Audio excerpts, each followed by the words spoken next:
오늘 이 시간에는 칼빈의 기독교 강요 제1권 3장을 살펴보면서 함께 은혜를 나누고자 합니다. 1권의 제목은 이제 외웠죠, 그렇죠? 제1권은 창조주 하나님을 아는 지식이다. 오늘은 특별히 제 3장을 같이 살펴볼 텐데 3장의 제목은 이와 같습니다.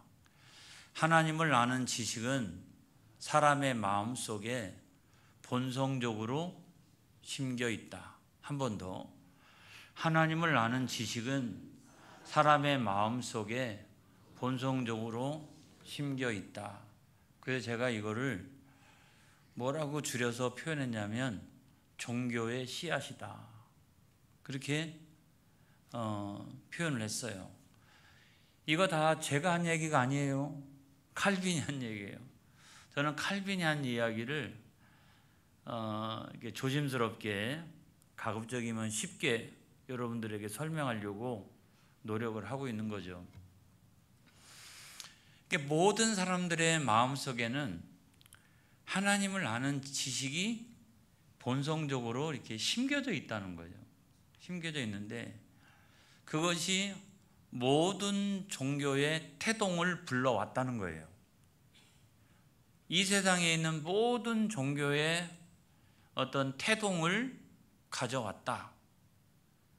여러분, 제가 첫 번째로 칼빈은 이렇게 이야기했어요.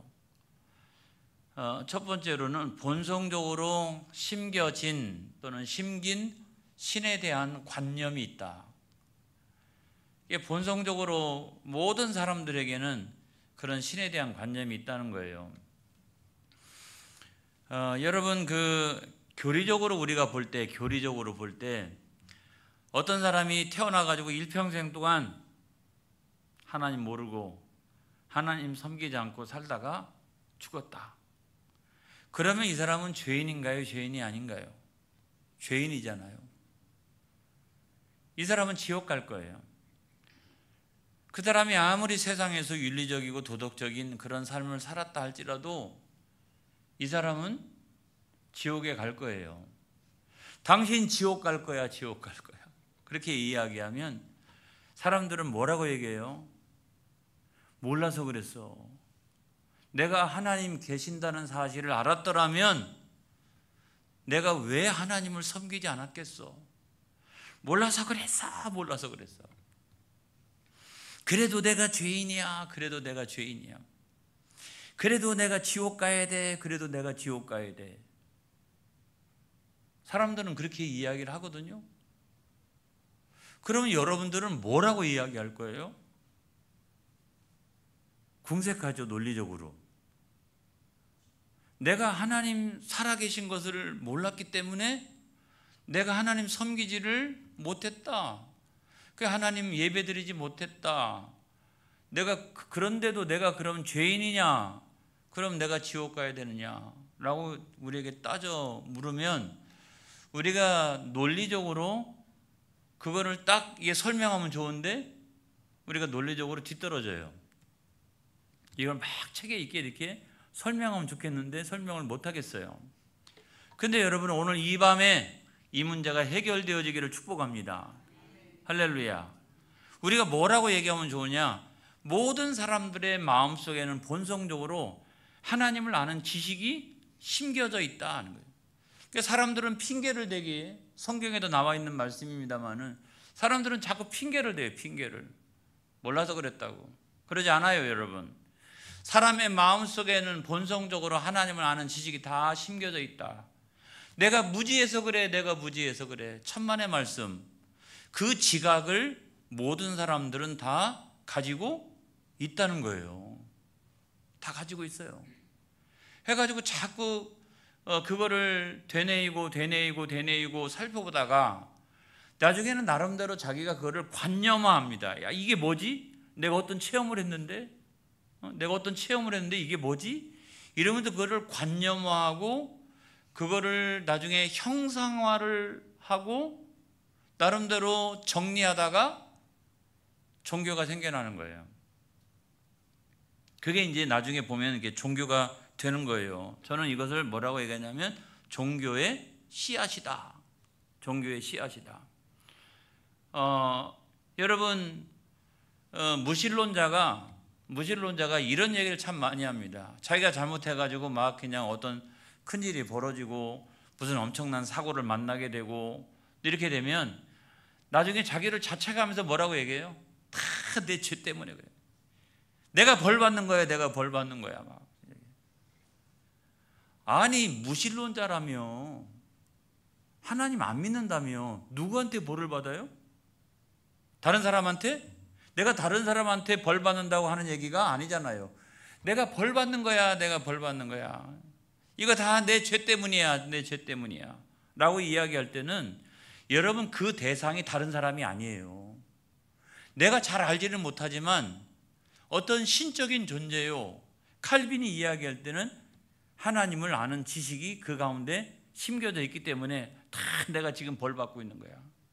내가 지금 벌 받고 있는 거야 라고 하면서 사람들이 자책하면서 그런 이야기를 할 때가 많이 있다는 거죠. 여러분 남태평양이나 아프리카나 또는 뭐 그 아마존이나 이런 데 가서 보면 다른 종족들을 한 번도 만나보지도 못하고 이제 평생 동안 살던 이런 사람들 그냥 홀딱 벗고 그냥 이렇게 사는, 어떻게 보면 객관적으로 문명 세계가 이렇게 들여다보면 야 이거 너무 미개하다 이게 진짜. 여기에 무슨 문명이 있냐 이런 생각이 들 만큼 자칫 잘못하면 거의 짐승 수준이다. 그런데 그 사회를요 가만히 들여서 이렇게 살펴보게 되면 나름대로 뭔가를 섬기고 있어요. 야 그런 세계는 적어도 이런 종교를 가질 수 없어. 종교를 가질 수 없어. 그 어떤 지각 그 다음에 그거를 관념하고 그걸 형성하고 이런 어떤 과정이 필요한데 나름대로 뭔가를 섬기고 있어요. 뭔가를. 그리고 섬기고 있는 것 정도가 아니라 나름대로 어떤 계율 같은 것을 가지고 있어요. 그걸 꼭 지키려고 그래요. 그리고 자기 자손들한테 그거를 물려줘요. 이렇게. 여러분 왜 그럴까요? 이거는 다른 사람들이 그 사회 안으로 들어가 가지고 뭔가를 전해준 게 아니에요. 스스로가 다른 종족을 만나본 적이 없는데도 불구하고 스스로가 그런 종교성을 갖기 시작하는 거죠. 그게 원인이 뭐냐 이렇게. 원인이 뭐냐. 그 안에 뭐가 있냐면 종교의 씨앗도 있고 그 안에 양심의 씨앗도 있어서 나름대로 자기들이 체험한 어떤 걸 가지고 신을 형상화하고 관념화하고 그러면서 그 신에게 들었다라고 하는 어떤 계율을 가지고 나름대로 법칙을 구성하고 그 사회를 이렇게 이루어가는 것을 우리가 볼 수가 있어요. 아닌가요? 그래가지고 칼빈은 뭐라고 얘기했냐면 그렇게 이야기를 했어요. 자, 칼빈이 한 얘기예요. 저분이 칼빈이잖아요. 자, 시작. 그러한 공통적인 관념이 모든 사람의 정신 속에 그렇게도 깊이 자리하고 있으며 그럼에도 끈질기게 모든 사람의 마음속에 존재하고 있는 것이다. 그러므로 세상이 시작된 이래로 종교가 없는 지역이나 도시나 가족이 있었던 적은 없으므로 이러한 사실이야말로 신에 대한 지각이 모든 사람들의 마음속에 새겨져 있다는 무언의 고백인 셈이다. 그래서 어디로 어떤 사회를 들여다봐도 나름대로 섬기고 있다라고 하는 신의 이름은 서로 틀릴지 몰라도 나름대로 신을 이렇게 섬기고 자기들 나름대로 어떤 규칙을 가지고 또 계율을 가지고 있더라 하는 거예요. 여러분 오늘날에도 그 우상숭배를 한번 생각해 보세요. 우상숭배, 나보다 더 훨씬 힘이 셀 것 같은 어떤 대상이나 존재나 인간이 쉽게 얻을 수 없는 어떤 물건이나 이런 것들을 사람들은 나름대로 이렇게 만들어 가지고 우상화하지 않습니까? 그래 가지고 그거를 뭐 나무로 만든다든지 돌로 만든다든지 철로 만든다든지 금으로 만든다든지 이런 것들을 막 이렇게 크게 만들어 놓고 엄청나게 크게 만들어 놓고 그 앞에서 나도 종교를 가지고 있는 사람이다 라고 하는 것을 드러내기를 좋아합니다. 어느 세계 가봐도, 뭐 일본을 가봐도, 인도를 가봐도, 또는 뭐 지방을 가봐도 어떤 종족이든지 간에 자기들 동네에서 자기들 나름대로 섬기고 있는 신이 있어요. 이게 신이 있어요.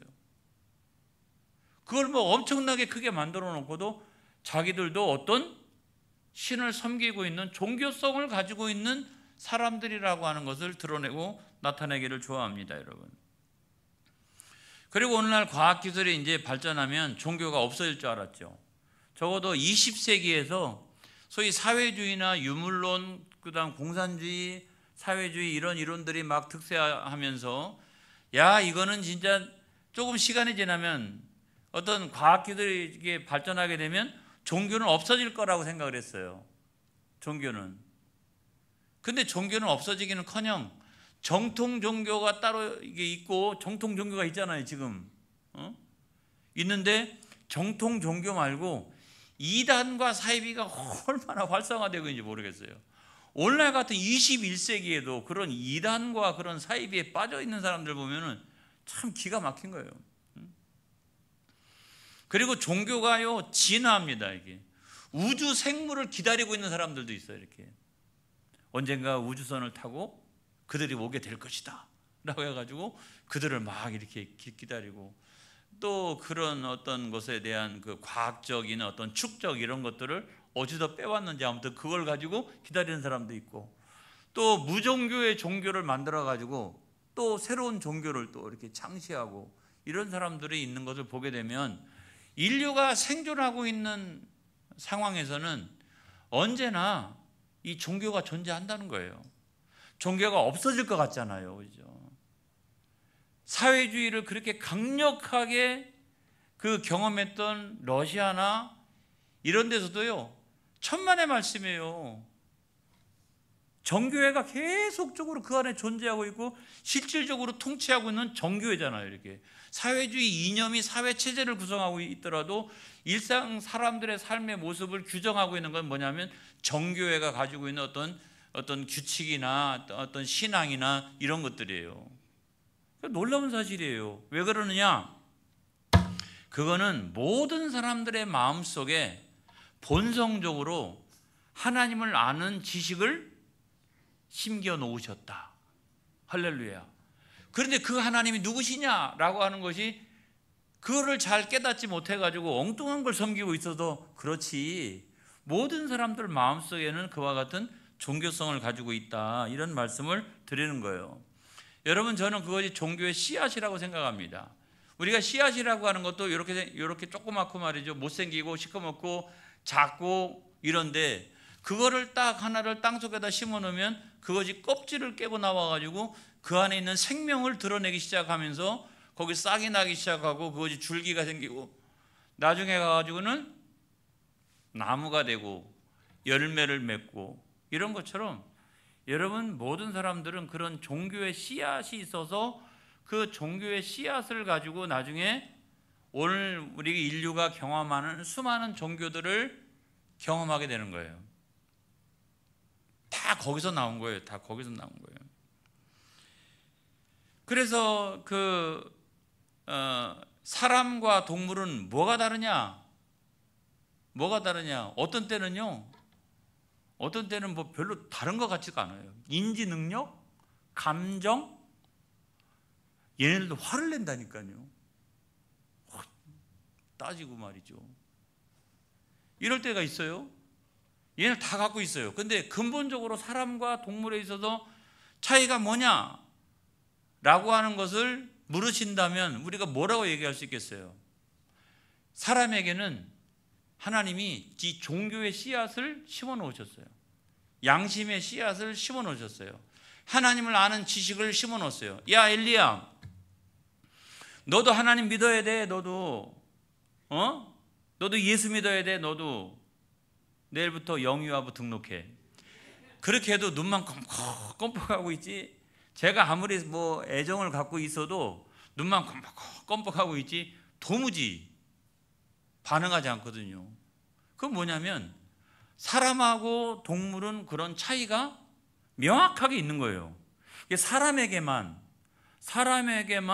하나님이 종교의 씨앗과 양심의 씨앗과 영적인 존재로 인간을 창조했기 때문에 이 인간만이 유일하게 하나님과 영적인 교제를 나눌 수 있는 대상이라고 하는 사실을 여러분 믿으시기 바랍니다.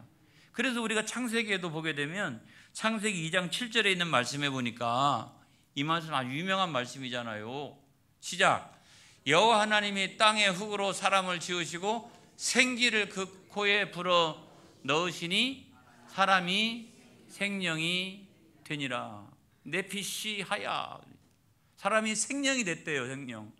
저기서 생명이 됐다라고 하는 말은 이제 흙이었잖아요. 흙. 사람의 모습이 하나님의 형상을 닮았지만 흙이었잖아요. 흙이었는데 이것이 생명이 된지라, 살아있는 존재가 된지라, 생명 있는 존재가 된지라, 생물이 된지라. 사실은 이 의미예요. 이거를 너무 이렇게 과대 해석하면 사실은 안 돼요. 이게 하나님이 그 코에다가 생명의 기운, 생기를 딱 불어 넣으니까 이게 흙이었다가 이렇게 생명을 가진 존재가 되었다라고 하는 말인데, 여러분 그렇게 하나님이 코에다가 생기를 불어 넣은 존재는 사람밖에 없어요. 근데 이거를 조금 더 나가가지고 해석해 보면 사람은 그러기 때문에 하나님과 이렇게 호흡을 가지고 있는 존재예요. 하나님과. 그래가지고 이거를 조금 더 영적인 해석을 한다라고 하면 생명이 된지라라고 하는 것은 생명을 나타내는 말이지만 조금 더 우리가 영예를 하고 하나님과 영적인 호흡과 교제라고 하는 관점에서 생각을 해보면 아하, 인간은 처음부터 영적인 존재구나. 종교의 씨앗을 가지고 있고 양심의 씨앗을 가지고 있고 하나님을 아는 지식을 하나님께서 사람들 속에다가 심겨 놓으셨구나 라고 하는 사실을 우리가 저 본문에 있는 말씀을 통해서 알게 된다고요. 할렐루야. 그래서 여러분 그 무신론자 만날 때도 여러분 당당하게 이야기할 수 있는 내용이 있어야 되는 거예요. 자, 그래서 두 번째로는 이런 결론에 도달하게 됩니다. 뭐냐면 두 번째, 종교는 인위적으로 꾸며낸 것이 아님. 자, 소위 공산주의나 유물론 또는 그 사회주의 무신론자 이쪽에서는 이제 보통 그렇게 얘기하죠. 종교라고 하는 것은 인간을 막 이게 속박하려고 이렇게 인간을 속박하려고 머리 똑똑한 인간들이 속박하려고 만들어낸 그런 무해한 것이다. 그런 유익한 것이 아니다. 이게 해악이다. 이렇게 이제 그 이야기를 하지 않습니까? 근데 일측면 그 말이 타당한 것 가운데 하나는 뭐냐면 이란과 사이비 같은 경우예요. 자, 기성의 종교들이 이렇게 있어요.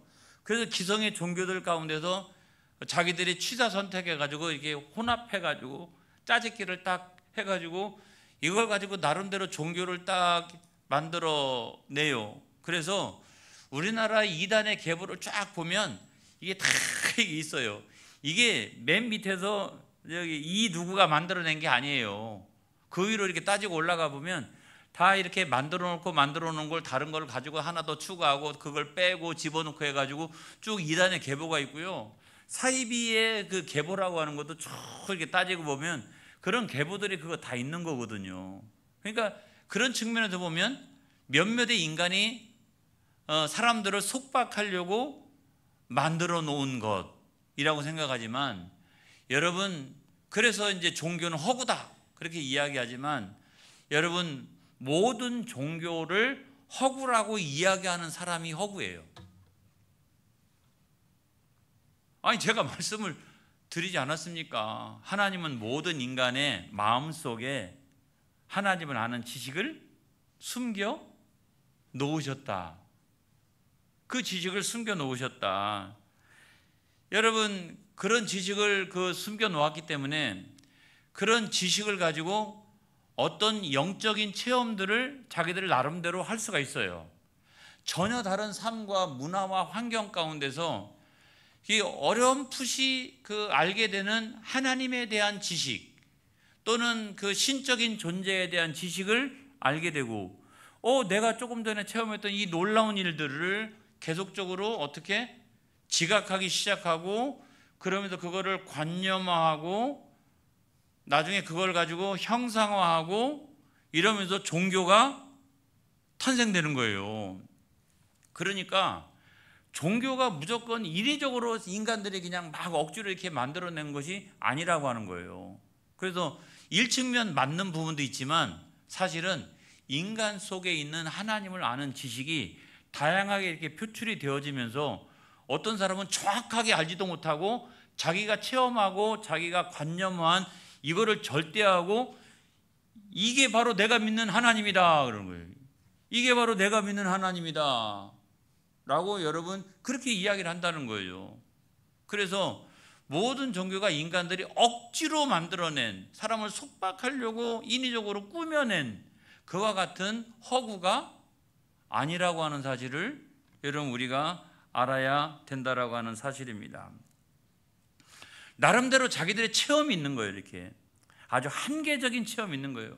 그걸 가지고 하나님 전부라고 생각하는 거예요. 이게 다 내가 믿는 신앙, 내가 믿는 신이 최고다 이렇게 그 하나님의 존재에 대해서 다 알지도 못하면서 그와 같이 그거를 절대화하고 그런 경우가 있어요. 자, 만약에 내가 그거를 인위적으로 만들어냈다라고 하면, 자, 내가 만들어냈어요. 이게 하나를 내가 가서 예배를 드려야 될 거 아니겠어요? 그럼 속으로 무슨 생각을 할까요? 아, 이거 가짜인데. 아, 이거 내가 만들어낸 건데 이거 가짜야 라고 하면서 자기 마음속에 여러분 그런 신념이 있을까요? 깊이 내가 손으로는 막 딸랑딸랑하고 막 비나이다 하지만 속으로는 다 가짜야. 가짜야 이거 다 내가 만들어낸 거야. 오늘날에 여러분 이단의 교주들은 다 한결같이 똑같이 속으로는 그거 쭉 그렇게 정리해 놓고서 속으로 그렇게 생각해. 다 가짜야. 나도 안 믿어. 그런데 막 그렇게 하고 있는 거예요. 그런데 모든 종교가 그런 건 아니라는 거예요. 왜냐하면 이들은요 하나님의 한 부분, 어떤 부분을 체험한 거예요. 그리고 그걸 계속해서 깊이 묵상해 보고 이게 뭐지 하고 그걸 관념화하고 그걸 형상화하고 이러면서 어떤 종교들이 창시가 되었다라고 하면 그 자체를 전부가 다 그거는 네가 만들어낸 허구야. 그게 아니라 그 안에 있는 어떤 종교의 씨앗이, 하나님이 심겨놓은 종교의 씨앗이 그것이 현상적으로 발현되어서 나타나는 경우가 있다라고 하는 사실을 우리가 생각을 해야 됩니다. 여러분 그게 다 어디서 왔을까요? 어떤 경우에는 불경에 나와 있는 어떤 내용이 성경에 나와 있는 어떤 내용하고는 너무 비슷해요. 그리고 이슬람의 거기에 나와 있는 그 경전에 나와 있는 어떤 내용하고 성경에 있는 어떤 내용이 교훈적으로 너무 이렇게 비슷하고 이런 것들이 있을 수가 있어요. 그런다고 거기에 넘어가면 안 되고 다 이게 뭐냐면 종교의 씨앗들이 있다는 거예요. 종교의 씨앗들이. 여러분 이래서 아주 유명한 그 로마의 황제가 있어서 로마의 3대 황제인데 이렇게 생겼어요. 잘생겼죠. 가이우스 카리쿨라라고 하는 로마의 3대 황제인데 이 사람이요 기독교를 엄청나게 핍박하기도 하고 이 사람이 하나님 없다라고 그러고 오만 방자하고 아주 이런 사람이에요. 그런데 어느 날 자기가 어떤 신비한 체험을 하게 되었어요. 어떤 표적을 경험했어요. 그리고 나서 거의 미친 사람처럼 두려워서 벌벌 떨고 했다라고 하는 기록이 있어요. 그래서 여러분 그게 뭐냐? 하나님의 어떤 권위의 일부분이 드러낸 것뿐인데도 불구하고 이 사람은 정말 죽을 것 같은 그 비참함과 여기에 빠져서 두려움에 벌벌 떨었다라고 하는 기록이 있다고요. 그게 뭐냐면 하나님의 그 일부분, 그 하나님의 그 거룩하시고 온전하신 그 일부분만을 경험했지만 세계 최고의 권력을 갖고 있는 사람이 그날 밤부터 잠을 못 잤다고요. 벌벌 떨면서. 여러분 오늘 성경의 말씀이 바로 그런 말씀이에요. 레위기 26장 36절에 있는 말씀에 보면 자 같이 시작. 너희 남은 자에게는 그 원수들의 땅에서 내가 그들의 마음을 약하게 하리니 그들은 바람에 불린 잎사귀 소리에도 놀라 도망하기를 칼을 피하여 도망하듯 할 것이요 쫓는 자가 없어도 엎드러질 것이라. 여러분 이 말씀이 어떤 말씀이냐면 하나님을 불신앙하고 불순종하고 이런 사람들에게는 저주가 있는데 그 저주 가운데 다섯 번째 저주가 뭐냐면 하나님이 약속하신 땅에서 황폐하게 될 것이고 그 땅에서 쫓겨나게 될 것이다 라고 하는 내용 가운데 있는 내용이에요. 그와 같은 하나님의 어떤 현현 이 사건 앞에서 마치 두려워하기를 바람에 이는 그런 잎사귀 소리에도 막 두려워가지고 벌벌 떨고 그게 인간의 존재라고 하는 거예요. 그게 인간의 존재라고 하는 거예요. 그게 여러분 제가 드리려고 하는 말씀의 핵심은 뭐냐면 모든 종교가 다 인위적으로 사람들이 억지로 꾸며내서 만들어낸 것이 아니라고 하는 거예요. 그 종교성이 또는 그 종교의 씨앗이 드러난 것이다. 여러분 그렇게 생각을 해야 되는데 문제는 뭐냐면 그것이 그러면 제대로 온전하게 하나님을 아는 지식이냐 하는 거예요. 그렇지는 않다는 거예요. 어렴풋하게 알고 있는 것이죠. 어렴풋하게 알고 있는 거예요. 그래서 세 번째로 중요한 것은 이겁니다. 자, 이제 조금 더 나가가지고 제가 나중에 그 다른 말씀을 좀 더 드릴 건데 오늘은 그냥 여기까지만. 자, 신에 대한 지각은 없어지지 않음. 그러니까 하나님에 대한 지각은 절대로 없어지지 않는다. 내가 부인하고 아니라고 그러고 아무리 그렇게 한다 할지라도 하나님이 내게다 심어놓은 내 골수 안에다가 심어놓은 이 하나님을 아는 지식의 그 지식은 절대로 내가 부인한다라고 그래가지고 없어지는 것이 아니다 라고 하는 말씀을 드리는 겁니다. 가끔 부흥사나 어떤 목사님들이 하는 간증 가운데 뭐 이런 내용 있지 않습니까? 나는 하나님 안 계시다. 하나님 계시면 증거를 대봐라. 내가 하나님을 향해서 아무리 욕지거리를 해도 하나님이 아무런 반응도 보이시지 않는다. 막 이러면서 시장거리에 가가지고 막 그렇게 하나님 욕하고 그렇게 했는데 그날 밤에 집에 가가지고 잠을 자는데 잠이 안 와요. 막 두려움이 막 자기를 짓누르기 시작하고 자기도 한 번도 경험해 보지 못한 그 어떤 영적인 권위를 느끼기 시작하면서 자기가 얼마나 비참한 존재인가라고 하는 것을 깨닫기 시작하고 밤을 새워서 이렇게 어떤 영적인 체험을 하는 그래가지고 내가 뭐 부흥사가 되었노라 내가 뭐 그래가지고 그런 어떤 그 체험을 통해 가지고 내가 회심하게 되었고 그래가지고 내가 목사가 되었노라 이런 얘기를 이런 간증을 하는 사람들을 우리가 가끔 우리나라 초기의 부흥사들 가운데 참 많이 있죠. 많이 있어요. 그 뭐냐면 이것은 절대 내가 부인한다라고 그래가지고 되는 게 아니라고 하는 거예요. 이거는 절대로 없어지는 것이 아니라고 하는 거예요. 그래서 아주 유명한 그 플라톤이라고 하는 대학자는 뭐라고 얘기했냐면 고대 그리스도의 철학자 플라톤이라고 하는 사람이 있는데 이 사람이 이런 얘기를 했어요. 멋있는 얘기를 했어요. 시작. 우리 영혼의 최고의 행복은 바로 신을 닮는 것이다. 우리 영혼이 신을 알았을 때 비로소 신의 모양대로 변할 수 있다. 이야, 저는요 대철학자가 아니라 대신학자라는 생각이 들었어요. 왜냐하면 우리가 잃어버리는 그 창조 이게 하나님의 어떤 창조의 형상 나중에 그 창조의 형상을 회복해 가는 것이 구원의 완성이라면 이분은요 대철학자지만 대신학자처럼 이야기를 한 거예요. 인간의 최고의 행복은 바로 그 영혼을 그 신의 존재를 깨닫고 그 신을 닮아가는 것이고 또 우리 영혼이 그 신을 알았을 때 비로소 우리가 신의 형상을 회복해 갈 수가 있다라고 하는 이야기를 한 거잖아요. 그 다음에 칼빈이 이제 이야기한 분 가운데 그릴루스라고 하는 분을 이야기했는데 제가 아무리 찾아봐도 이분은 누군지 모르겠어요. 16세기에 그 칼빈이 그 어떤 사람의 이야기를 한 건데 제가 도무지 이 사람이 누군지를 찾아보려고 해도 찾아볼 수가 없어요. 퀘스천이에요. 근데 이분이 그런 얘기를 했어요.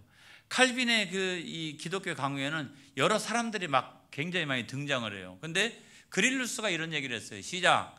종교가 삶 속에서 사라지면 사람은 짐승보다 나을 게 없고 여러 면에서 짐승보다 훨씬 더 비참한 처지일 것이라고 말했다. 왜냐하면 그렇게 되면 온갖 형태의 악에 사로잡혀서 끊임없이 혼란스럽고 불안정한 삶을 이끌어갈 수밖에 없을 것이기 때문이다. 칼빈이 인용했잖아, 이 사람의 말을. 여러분 맞잖아요, 이게. 하나님이 내 안에 심어놓은 종교의 씨앗과 양심의 씨앗이 있으니까 그래도 죄를 덜 짓는 거예요. 안 그렇습니까? 그 종교의 씨앗을 통해 가지고 우리가 신앙의 세계로 나가게 되고 그 양심의 씨앗을 가지고 우리는 잘 알지는 못하지만 하나님의 존재가 있는 걸 알고 두려워하고 죄를 덜 짓고 그렇게 여러분 살아가게 된다는 말이잖아요. 맞는 이야기잖아요. 자, 여러분 우리가 전도할 때 제가 마지막으로 드리고 싶은 말씀이 이거예요. 제가 하나씩 진행할 거니까 너무 여러분 조급하게 생각하지 않기를 바랍니다. 자, 우리가 전도를 할 때 두려워하고 겁을 낼 때가 많이 있잖아요. 이 사람은 꽉 막힌 것 같아. 이 사람은 도저히 불가능해. 근데 여러분 오늘 이 기독교 강요를 통해서 우리가 깨닫게 된 것이 있는데 그건 뭐냐면 그런 사람이라 할지라도 막 부인하고 욕하고 나 같은 사람 절대 교회 안 가. 그런다 할지라도 그런 사람도 그 사람의 마음속에 뭐가 있다? 종교의 씨앗이 있고 양심의 씨앗이 있고 하나님을 아는 지식이 어렴풋하게 심겨져 있다라고 하는 사실을 믿으시기 바랍니다. 거기다 대고 하는 거예요. 이 사람의 인격이나 막 성품이나 이런 걸 갖고 우리가 전도하는 게 아니라 하나님이 심어 놓으신 그걸 믿고 거기다 대고 하나님 말씀 전하고 할렐루야. 거기다 대고 복음 전하고 할렐루야. 야, 이 사람도 하나님 심어 놓으신 것이 있어. 종교의 씨앗, 양심의 씨앗이 있으니까 우리가 이 사람한테 하나님 말씀 전하면 돼. 복음 전하면 돼. 그걸 보고서 우리가 여러분 하나님 말씀과 복음을 전해야 될 줄로 믿습니다. 할렐루야. 기도하겠습니다.